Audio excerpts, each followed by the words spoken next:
Welcome back नाज़रीन। अॼु सिंध जे मुक़दमो में महिमान आहे असदुल्ला भुट्टो। पाण जमात इस्लामी सिंध जो अमीर आहे, मुतहदा मजलिस अमल सिंध जो सदर आहे, अॻूणो MNA आहे। साण सां असांजूं महरम हराम जे हवाले सां ॻाल्हियुनि जो सिलसिलो हलंदड़ आहे। इमामनि त क़ुर्बानी ॾिनी आहे, हुज़ूर साईं जे ॾोटनि उहो क़ुर्बानी ॾेई हिन इस्लाम जो ॻाट ऊचो कयो। मुख़्तलिफ़ माण्हू मुख़्तलिफ़ फ़िरक़ा असांजे मज़हब में वधनि पिया, शिया, सुन्नी, वहाबी, दरिया, खोड़ सारा फ़िरक़ा वधिया आहिनि। अॻ में इहे फ़िरक़ा कोन हुया। छा सबबु आहे त असां वटि फ़िरक़ा बंदीअ में असांजो मज़हब इस्लाम ॾींहों ॾींहुं जकड़ पियो वञे? छा सबबु आहे? अदा मुंहिंजे ख़्याल में त इमाम हुसैन जे उन फ़लसफ़े खे सम्झण जी ज़रूरत आहे। ॾिसो, रमज़ान जे महीने में रोज़ा रखिया विया, बिल्कुलु रखिया, यज़ीद कंहिंखे न झलियो। उन खां पोइ हज बि थियो, तक़रीबन हिकु महीनो अॻ में 10 ज़ुल्हज ते हज बि थियो। उहे बि माण्हू आया विया, कंहिंखे कोन झलियो वियो। निमाज़ूं बि माण्हू पढ़नि पिया, क़ुर बि माण्हू पढ़नि पिया।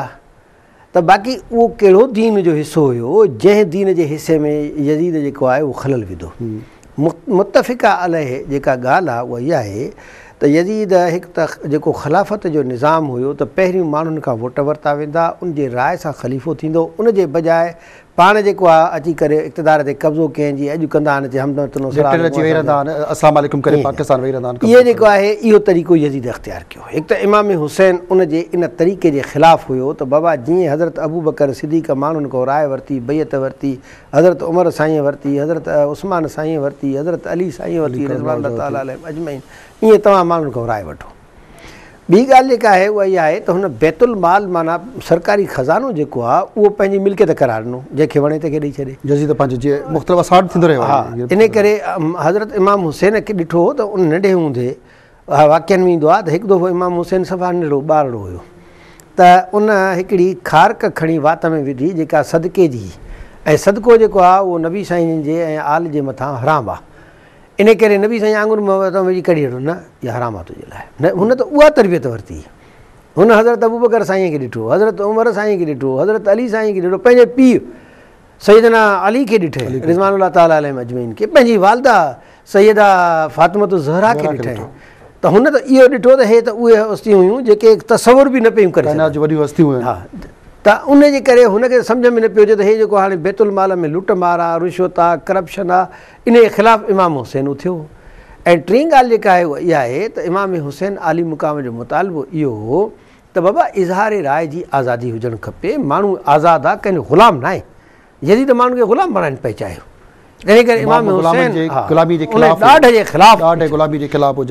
ऐं इहे टे शयूं जंहिंजे ख़िलाफ़ु इमाम हुसैन उथियो।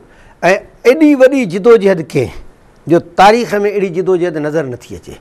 पंहिंजा साथी 72 छड़ा, उन सां गॾु जेको आहे शहादत करणु, उन खां पोइ पंहिंजो पुटु अली अकबर शहीद थियुसि पंहिंजे अखियुनि जे साम्हूं, उन सां गॾु उनजो नंढड़ो पुटु अली असगर उनजे कच्छ में शहीद थियो, उन सां गॾोगॾु नियाणियूं, उन सां ॿियूं शयूं, उहो पंहिंजी घरवारी जी नियाणियुनि जी ख़बर मुंहिंजे ॿचड़नि सां, मुंहिंजे अहलबे सां छा थींदो नियाणियुनि औरतुनि सां। लेकिन उनजे बावजूदु हुन सोचियो त हिननि सभिनी शयुनि खां अहम कमु जेको आहे उहो नाने साईं जो दीन मुस्तफ़ा ऐं इस्लामी निज़ाम आहे। तंहिं करे हुन इस्लामी निज़ाम ऐं इस्लाम जे दीन खे बचाइण लाइ जिदोजहद कई। ऐं मां सम्झां थो त इहा उहा वॾी जिदोजहद आहे जेका अॼु जे मुस्लमाननि जे लाइ, गैर मुस्लमाननि जे लाइ, जेसिताईं दुनिया क़ाइमु आहे, मज़लूमनि जे लाइ ऐं दीन जे सिपाहियुनि जे लाइ इहा हिकिड़ी रोशनी आहे। हाणे हिते मसइलो छड़ो इहो आहे त इन जे ख़िलाफ़ु साज़िशूं बि आहिनि। ज़ाहिर आहे त हर वक़्तु यज़ीद बि आहिनि, यज़ीदी निज़ाम बि आहे, ऐं उहे चाहिनि था त मुस्लमान पाण में विढ़ंदा रहनि। ता त जेको आहे मुल्क में झेड़ो रहे, मुस्लमान पाण में विढ़नि, असां हिते काफ़िरान निज़ाम हलंदो रहे। जेकॾहिं इमाम सगोर आहे, क़ुर्बानी न ॾियनि आहे हिन त छा असांजो मुस्लमान, असांजो इस्लाम जेके आहे उहो मज़हब बाक़ी बचे न बचे आहे? तंहिं करे शाइर फारसीअ में चयो न, दीन अस्तु हुसैन दीन पनाह अस्तु। तंहिं करे ॻाल्हि इहा आहे त इमाम हुसैन जेको आहे उहो दीन बि आहे, दीन जी पनाह बि आहे। मां इन करे अर्ज़ु कयो त हिते जेको आहे असांखे विढ़ाइण जे लाइ इहे जेको कोशिशूं थी रहियूं आहिनि, इन्हनि जी कॾहिं बि उलमा हिमायत न कई आहे, मज़हबी तबिक़नि हिमायत न कई आहे। इहो ठीकु आहे, फ़र्क़ु आहे न, शियनि जो फ़र्क़ो पंहिंजो आहे, सुन्नियुनि जो पंहिंजो आहे, बरेलवियुनि जो पंहिंजो आहे, देवबंदियुनि अहले हदीसनि जो पंहिंजो आहे, हनफ़ी, हंबली, शाफ़ी, मालिकियुनि जो पंहिंजी जाइ ते आहे। पर ॻाल्हि इहा आहे त हर कंहिंजो इल्मी आहे। असां चऊं था त बाबा इस्लाम जो उसूल इहो आहे त पंहिंजो फ़र्क़ो छॾियो न, ॿिए जे फ़र्क़े खे छेड़ियो न। अचो त गॾिजी करे इमाम हुसैन जे उन मिशन खे वठूं। किथे ईअं त कोन थियो आहे त इल्मी जेको फ़लसफ़ो आहे उन में अकुली फ़लसफ़े खे वधीक शामिल करे असांजे मज़हब खे हाञो रसाए वञे थो, हीअ त कोन्हे किथे। न असल में छा आहे त बाज़ माण्हू हिन में शिदत अख़्तियार कनि था, पसंदि दाख़िल थियनि था। हा, मिसाल जे तौर ते शीयनि सां इख़्तिलाफ़ मूंखे बि आहे, सभिनी खे आहे, पर इन जो मतिलबु इहो न आहे त शिया काफ़िर। मूंखे इख़्तिलाफ़ आहे शीयनि जे हथ निमाज़ खोले पढ़ण सां, इन जो मतिलबु इहो न आहे त मां उनखे निमाज़ पढ़णु न ॾियां, उनजे इमाम बारगाहनि ते हमिलो थिए। हर कंहिंजो पंहिंजो फ़लसफ़ो आहे, पंहिंजे फ़लसफ़े ते निमाज़ पढ़नि था, अलाह जे क़ुर खे मञनि था, आख़िरत खे मञनि था, अलाह रसूल खे मञनि था, मुस्लमाननि। त इन करे उलमा हमेशह असांजा जेके देवबंदी हुजनि, बरेलवी हुजनि, हनफ़ी हुजनि, उन सभिनी उलमा इहो चयो आहे त बाबा असांजो सभिनी सां इल्मी इख़्तिलाफ़ आहे, पर उनजो मतिलबु इहो न आहे त उन सां गॾु जंग कजे।